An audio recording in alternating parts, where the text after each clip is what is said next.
It's the Real News Network, and I'm Greg Wilpert coming to you from Baltimore. Venezuela's National Intelligence Service arrested Juan Guaido, the president of the legislature, the National Assembly, on Sunday.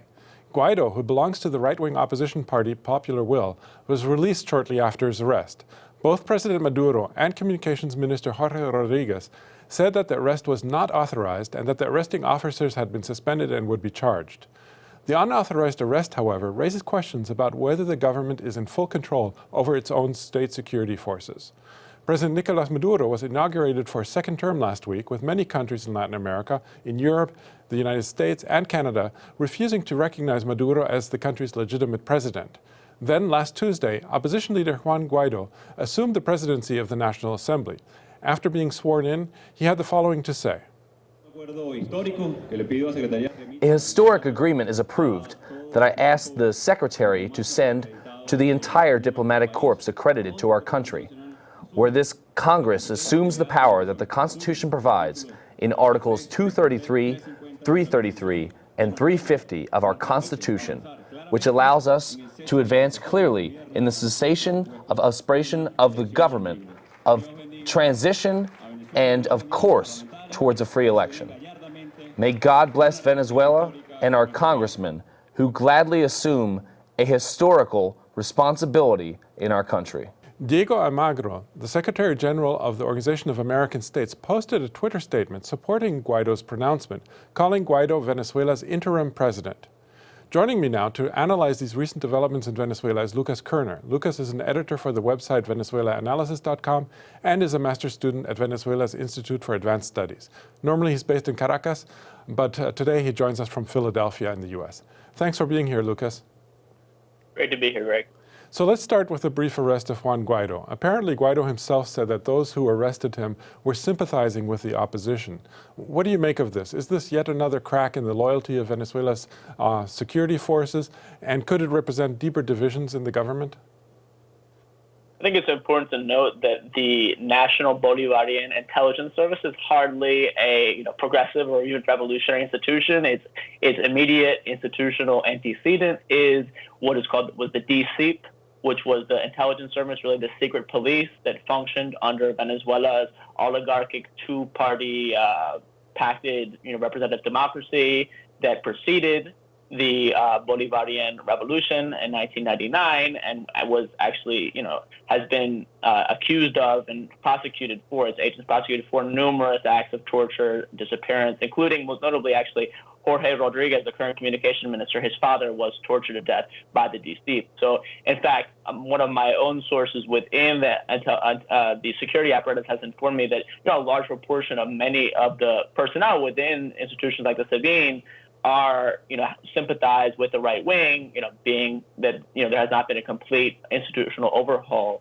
of that apparatus. So it's perfectly conceivable that what we know that this hypothesis that's been put out that there was elements that, in fact, what you said, Guaido confirmed that agents within the SEBIN were openly cooperating with Guaido in an attempt to, foment this kind of crisis that would delegitimize the government and create the opportunity for further external interference. So that is plausible from what we know about the SEBIN and its institutional past. So then let's turn to Juan Guaido. On what basis is he claiming to be interim president, actually? And who is he? This is where it gets... Well, let's begin. Juan Guaido, before 2 weeks ago, was a virtually unknown 35-year-old lawmaker from the Guaira and Vargas state. He had studied at the Andres Bello Catholic University. He went on to do post-grad studies at George Washington University, and most notably the IESA, which is basically Venezuela's most important neoliberal think tank, basically the home of Venezuela's Chicago Boys.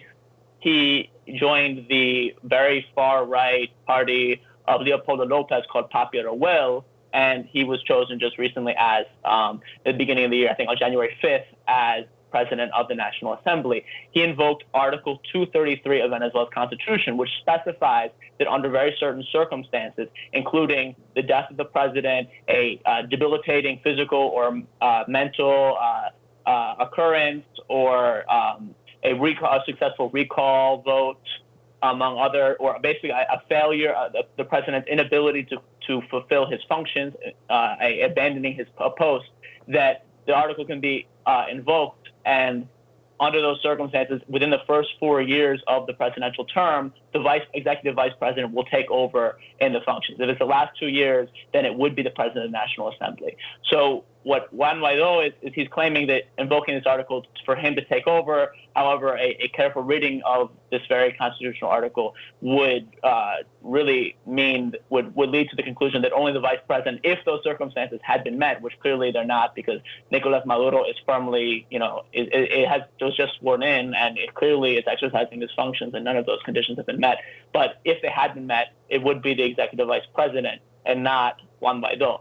Nonetheless, and I think the opposition is in itself internally divided about this, as we saw with Claudio Fermin, who was Henry Falcon's presidential campaign advisor in the May presidential elections. He came out and called on the opposition to return to earth and recognize that Nicolas Maduro is the president, and that's a reality they have to deal with. And there's also other figures like Enrique Capriles and Henry Ramos Ayu have also kind of distanced themselves from this more radical effort to completely refuse to recognize the reality that Nicolas Maduro was elected president and was just sworn in and is the president of Venezuela. The Maduro government now is under siege from many different sides. It's stuck in a multi-year economic crisis with hyperinflation, and occasionally government officials defect from the government, such as recently a Supreme Court judge who turned up in the US last week.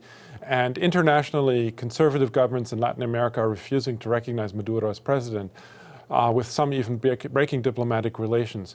So how do you see average Venezuelans reacting to this very, very difficult situation in Venezuela at the moment? Well, I think that we can get a picture of this by looking at the recent omnibus poll conducted by the conservative right-wing data analysis pollster firm that is widely cited by the mainstream media, that from October of this past year, that shows that for the vast majority of around 86% of Venezuelans say that their number one priority is either the economic situation in the country or the social situation having to do with crime or access to medicine or public services, et cetera. And only around 12% view the political situation as the number one problem, i.e., the government and corruption, et cetera. So, I mean, I think there's extremely high dissatisfaction with political parties, around 70 to 80% rejection of all political parties, and most Venezuelans now identify as independents, which is a very important development. And thirdly, something is very omitted. The Venezuela's National Assembly is included as a 70% disapproval rating, which presumably would Juan Guaido as a member of that is part of that. So I think that there is not Venezuelans are not they want this economic crisis to be resolved. They want to be able to go back to living their lives with some semblance of normality without, violent anti-government protests or coup attempts, or, and being able to access basic goods and medicines. In other words, they want, some kind of return to normality, intensification of tensions, or what Washington and the Lima Group, its Italian Lima Group, are, likewise in their intensification of their economic blockade of Venezuela. Obviously, that's not going to conducive to that. Of course, they're equally Venezuelans are equally critical of the government, which has failed to take any kind of substantive economic measures to resolve the crisis, and has really focused on very short-term kinds of salary increases, et cetera, that are rapidly eaten away by the hyperinflation.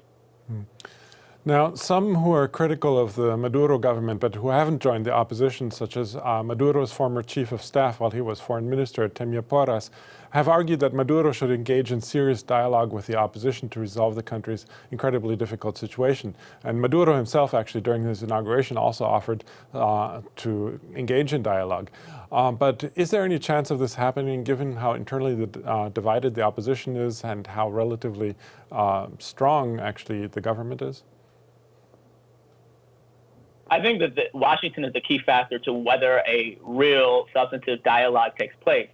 Given that most of the opposition is dependent through financing, but also just generally, politically upon the decisions that are made within the Trump administration or various political backers like Senator Marco Rubio in Florida. And I think the quite intransigent position taken from Washington, the recent news that Trump is considering recognizing Juan Guaido as president of Venezuela, this further emboldens the hardline positions in the opposition, that the short-termist visions of trying to overthrow the government, even by force in the short term, and basically, kind of an April 11, 2002 style scenario, and basically impose economic restructuring along neoliberal economic lines, et cetera.